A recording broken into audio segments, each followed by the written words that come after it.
that are highlighted by weathering, those are cross beds. Some of them are dunes. If they're longer than a couple of feet, they're a dune. Cross beds, you call them? Beg pardon? Cross beds? Cross beds. Oh, beds. Cross Yeah. beds. So the bedding plane goes along this way, and then the cross beds are at an angle to it. An angle. So the river that laid the sand down, that deposited, was flowing from left to right where the cross beds are. It flows up the dune, and then it drops off the lee side of the dune. Wow. And then, if you look farther up, somewhere along here, over to the right, the river was flowing in the opposite direction. Oh. So those are angled to the right. And the whole thing, Tell me what you mean there. I don't understand what you're saying. well, we got this little hollow spot here. Yeah. And then there's a couple of beds. There's 1, 2, 3 beds, separate beds. And then there's a thick bed with cross bedding in it.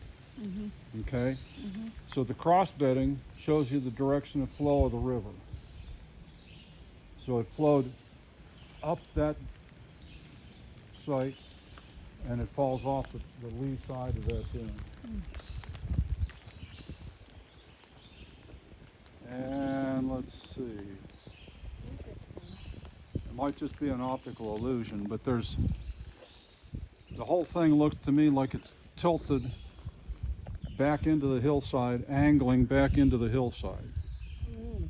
So we're in the Valley and Ridge Province. Yeah. Mm-hmm. These things are laid down originally horizontally,